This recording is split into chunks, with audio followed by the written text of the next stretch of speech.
writer friends, welcome back to my channel. If you're new here, my name is Holly. I'm a writer aspiring to be a published author. And in today's video, I will be sharing with you how to write character voice with dialogue. So this is part 2 in a series of videos all about character voice. If you missed part 1, all about how to use character voice in similes and metaphors, I will link that down below. But today, it's all about the dialogue. Wait a minute, what if I worded that? It's all about how you spit the words. Or it is all about how you articulate your vocabulary. See what I did there? Change the dialogue and you change the character. We all want to make our characters sound unique, and character voice is the way to do that. There are so many complexities of character voice that can be expressed externally and internally. So what the character thinks and what they say. So today I'll be talking about that external expression in developing a character's voice through their dialogue. So first, think about what language your character speaks and if they speak with a certain dialect. If you think about it, there's a lot of characters who know more than one language and they can kind of infuse that into their dialogue where they're kind of switching between both English and Spanish, or when they get angry, they, yell at their kid in Japanese or something like that. So you want to use that, and that will help develop a character's voice. Secondly, you want to think about the word choice and sentence structure. So if you think about the specific vocabulary that I used in my earlier example about spitting the words or articulating your vocabulary, there's a big difference there in the character voice because of the specific words that I chose. Think about your character's cultural identities or their level of education, and that can help you develop what specific words they're going to use and how their dialogue will sound. Are they very long-winded, or do they use very short, clipped sentences? And what kind of common phrases do they use? That was probably one of the first things that I learned when I was writing, was to find like a catchphrase or something that the character always says, because then whenever you hear that, you know that that character is speaking. Now, it doesn't have to be some like drawn out, like elaborate thing that they always say. It could be even something as simple as, instead of always saying hi, they can say, hey yo. But even in that word, in that example, think about what kind of character you pictured there. When I said, hey yo, did you think about a 56-year-old male character or your main character's parents or something saying that? Likely not. You were probably thinking about someone who was younger, could have been male or female, but just a younger character was saying that. So of course, consider your character's age, obviously their personality, things that can be incorporated into their dialogue. Thirdly, think about what tone of voice they're going to use. Are they very shy, so they might mumble, they might not really say a lot, so maybe there isn't very much external expression with this person?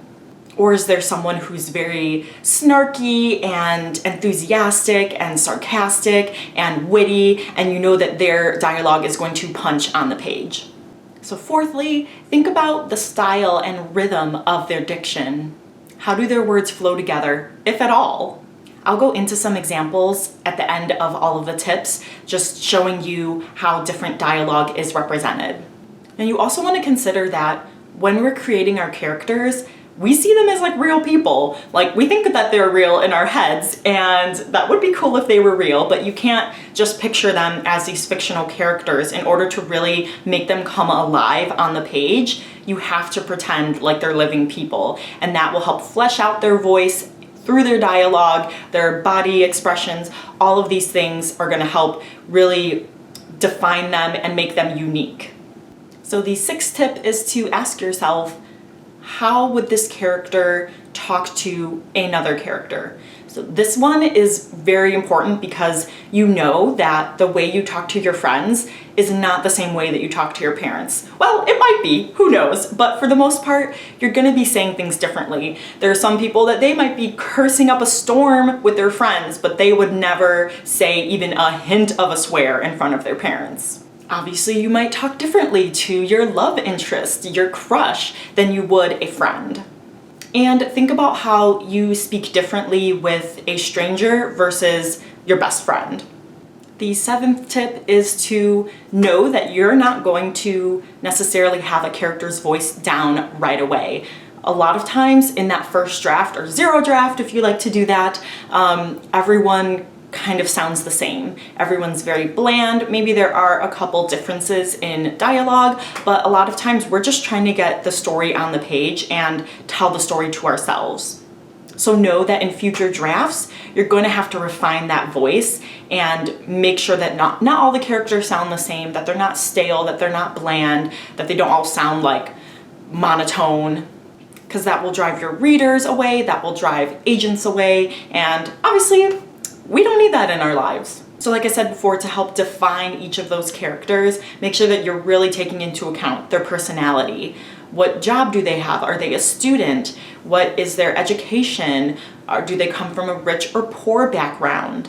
What's their culture, their race, their religion, political views? Use all of this in order to determine what your character is going to say.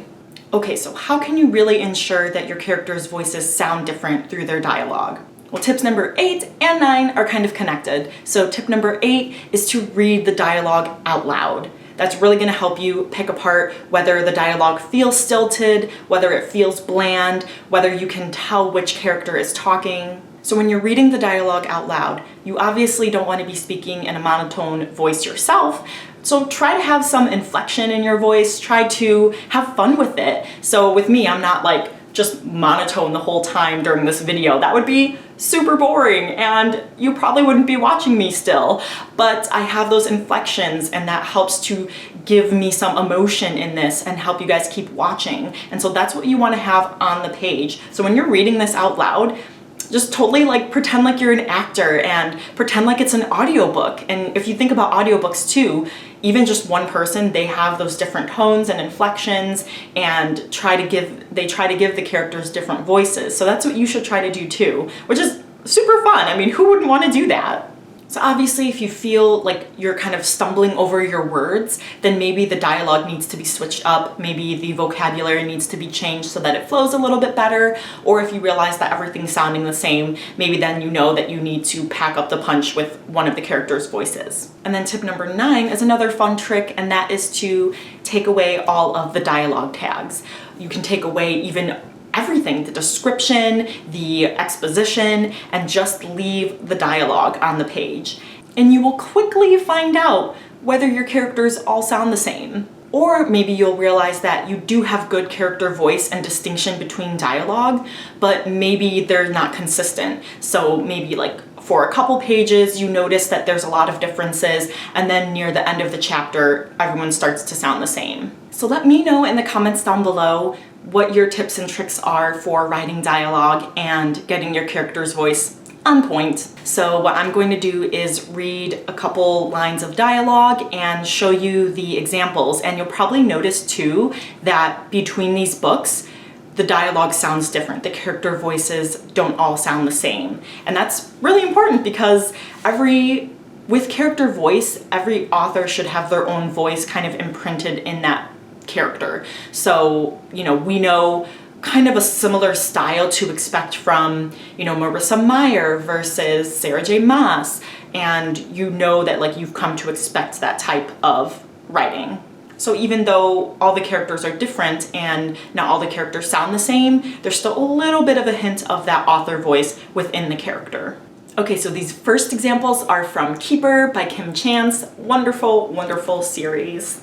And don't worry, I'll be reading from the beginning of all of the books, so there won't be any spoilers. And I'll be skipping around a little bit just so I can get to all of the dialogue. Pandemonium, I muttered as two brightly colored spandex-wearing individuals began a heated debate over which was better, Marvel or DC.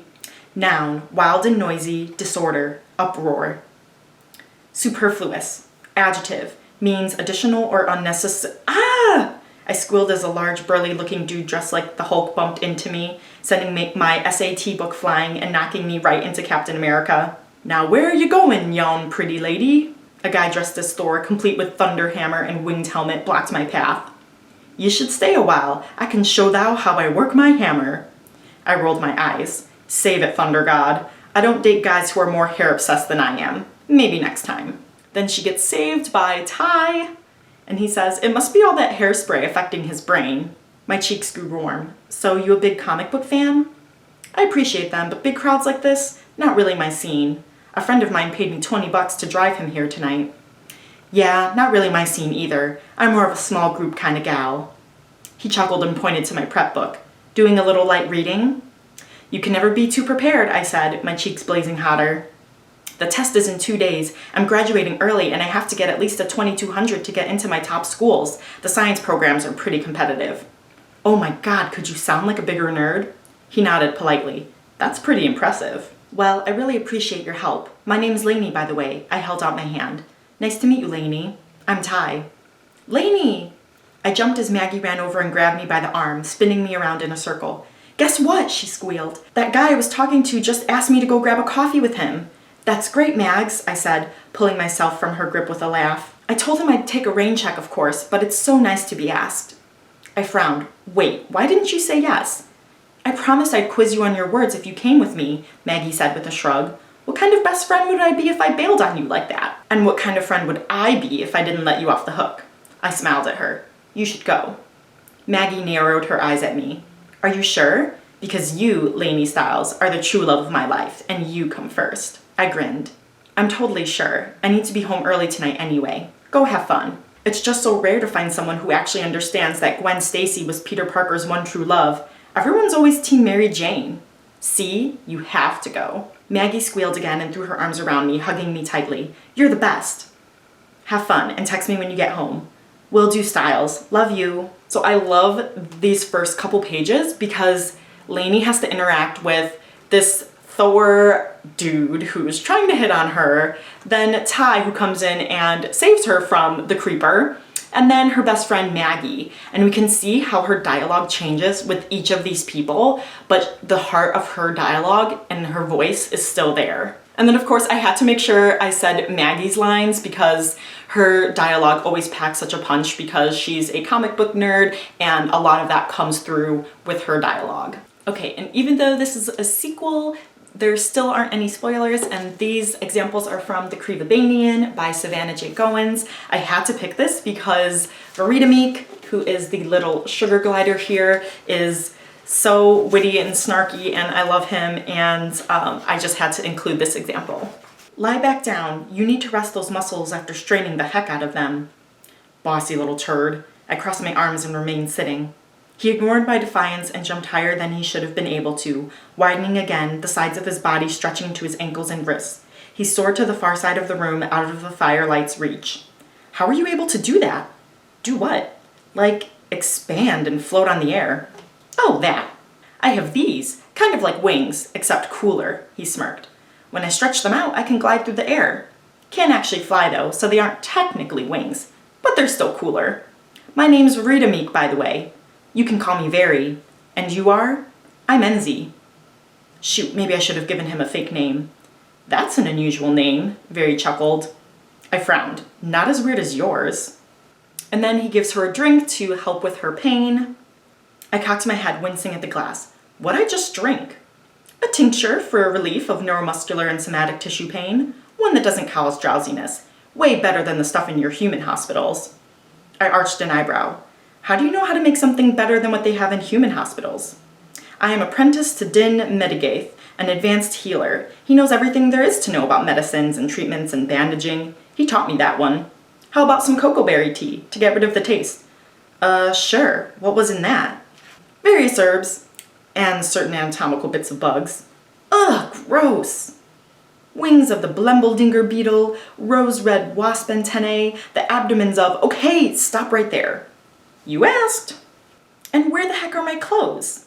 Bloodstained beyond the point of salvageability, I'm afraid. We burned them. Seriously? You burned my clothes? Take a chill pill, Enzy.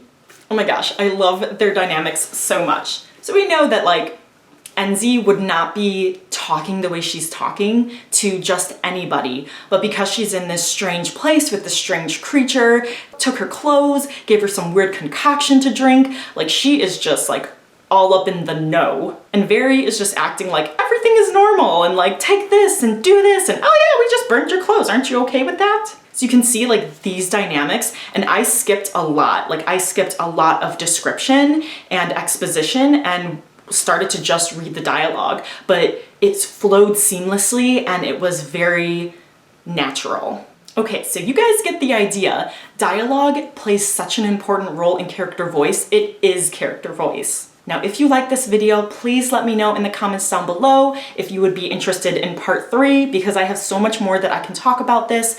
But this series is really gonna help you connect with readers, help you stand out in front of literary agents, and hopefully get your book out there into the world. If you like this type of content and you wanna see more, please give this video a big thumbs up and click subscribe to support my channel and ring that bell so you don't miss any videos. Thank you guys so much for watching, and I'll see you guys next time. Bye.